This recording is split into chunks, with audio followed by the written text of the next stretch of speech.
I'm not sure this was a good idea, but I've just bought a 15-year-old ultralight tent from eBay. Paid £35 for it, but it's a two-man tent and only weighs 960 grams. So I was having a look around all the tents for sale on eBay, and I'd never seen this one before, and I just wondered, what's it like, a 15-year-old tent, compared to some of the more modern day materials? I brought some of my own pegs with me. I've not had this out of the bag yet, so I don't even know if it's complete, whether it's waterproof or got any damage. Thought we could have a look for the first time together. So the tent's made by Coleman and it's called the Rigel X2. I can't find very much information about it, to be honest with you. There's virtually nothing on the internet, other than it dates somewhere between 2009 and 2011. Let's get it out of the bag. Poles, it's a good start, if they're all there. Oh, it's not a bag. It's integrated into the tent. Wow, what about that for a colour? Not very stealthy, is it? There's an old listing for this on Outdoor GB. It says the all-new Coleman Exponent Rigel X2 offers the ultimate in lightweight backpacking, incredibly weighing just 960 grams. It is actually quite lightweight, but I think it's only a single skin tent. Features a new striking colour design with reflective trims, making it easier to spot at night. It's definitely not one for stealth camping. Let's have a look at these poles. Ooh, found a peg. Look at that. I guess back in 2009, to make something ultra light, you just cut it in half. Huh. Look at the poles. The bungee's still got some life in it. That's one pole. So there's like a little lip on the pole. Normally nowadays poles just butt up to each other. Feel alright actually, these poles do.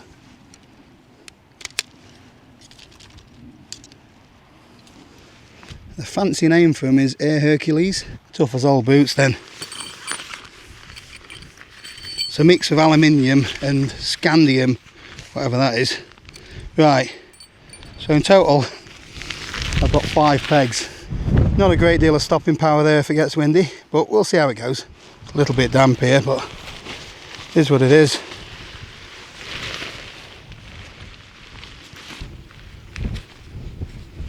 There's the pegging out points. So there's 3 at the head end. I'm guessing 2 at the other end. Let's get some poles in. So the material feels quite different to some of the more modern day stuff. I'm guessing that is due to the coatings that you don't tend to use nowadays. The pole sleeve's made out of the same stuff. A little eyelet. It's the exciting bit, isn't it?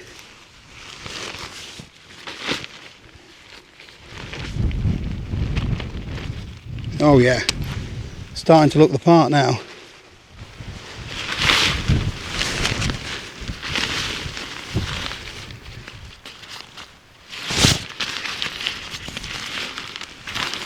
Not sure how this works at the bottom though.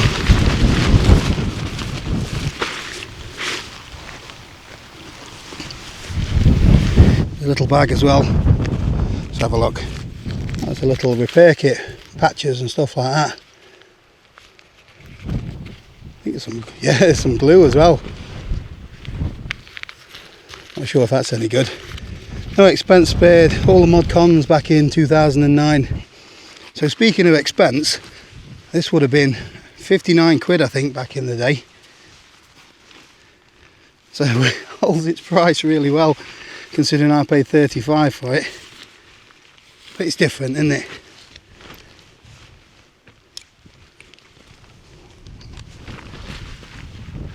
I've run out of pegs, so I'm going to have to use some different ones. There's something wrong when your pegs cost more than your tent. What do you think of the colour? It's hurting my eyes a bit.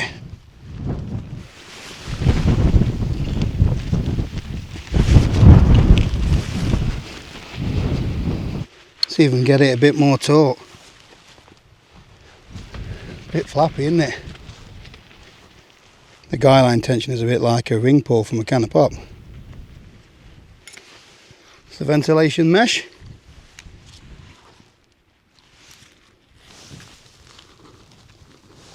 What do you think? Thing of beauty, isn't it? Looks like it's got a stargazer mode. We'll have a look at that in a minute. Not much support from the wind though.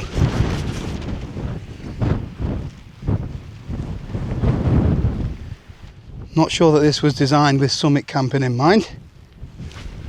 The little toggles on here which holds this roof on top. Whoa!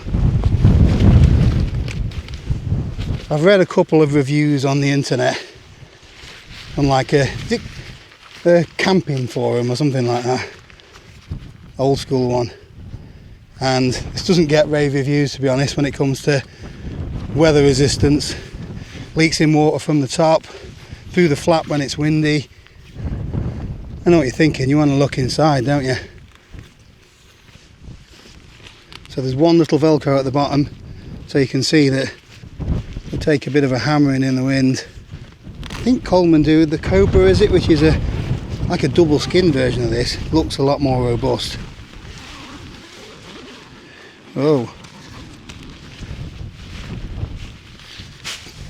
not the best of headroom, is it? It's a bit more like a large bivvy.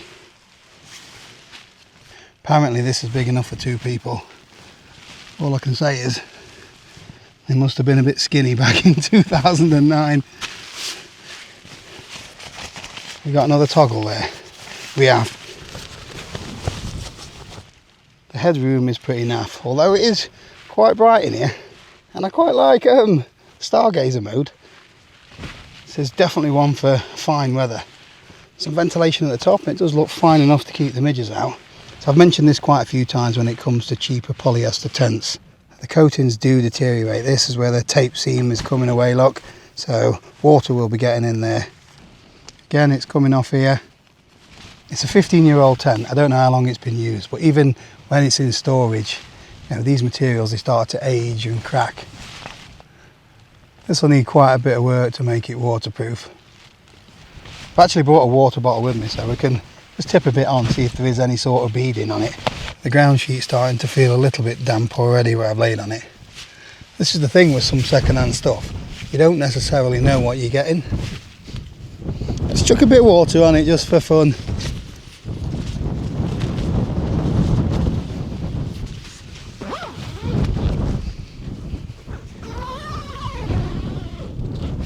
Surprised actually how stable-ish it is in the wind. It's quite breezy. I don't know the exact wind speed, but considering there's no guyards, I think it's just because it's so low profile, and being baggy just allows it to flap. But a little bit of sideways rain and you're going to be in trouble there, aren't you? I don't know if you've noticed the same as me that waterproof coats and things like that are not as waterproof as they used to be. The coatings that they used to put on the jackets were a lot more waterproof, but they weren't so good for the environment. Let's see if any of that water repellency is still on there. I've not brought much water with me. Just want to see if it beads off. Oh, it's beading. Look at that. Quite surprising, that is.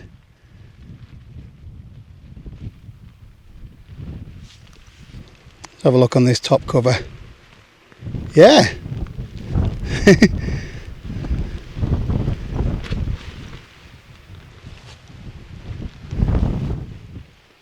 So the actual main coating seems pretty waterproof. I don't know how long it would take to wet out, but like I said earlier, it's these seams where the tape seams inside have gone. That's where you're going to get your leaks.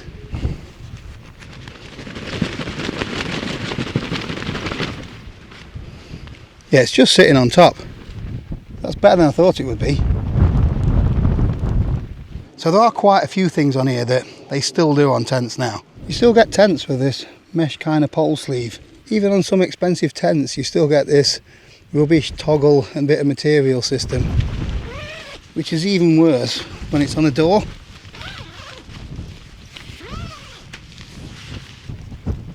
Always flaps open, doesn't it?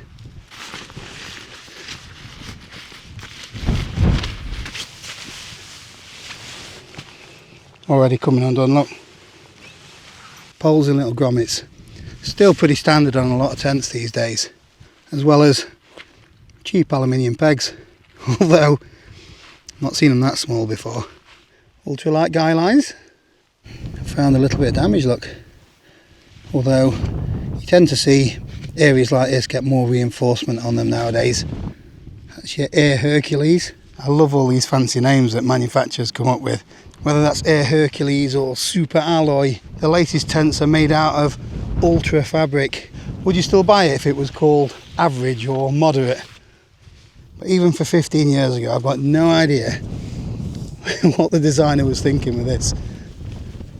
It's just naff. It's not the idea, it's the execution.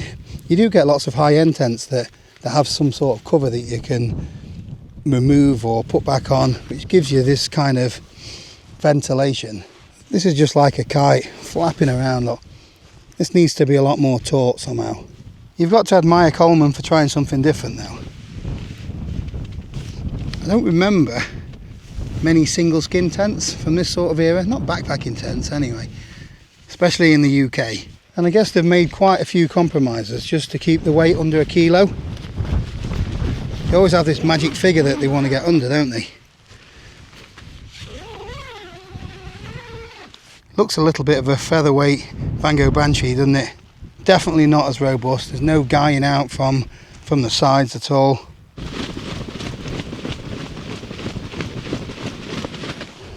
The sides definitely cave in the wind.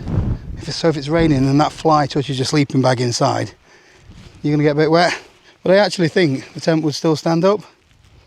So what do you think of my £35 ultralight tent? I think I might have bought a dud. It's been quite an interesting experiment, but I don't think this is something that I would take out in the hills. It's great if you've got little kids in the back garden and the weather's going to be nice. It does need a little bit of work around the seams, but that could be done with some seam sealant. So if anybody wants a bit of a project, you can have this for free.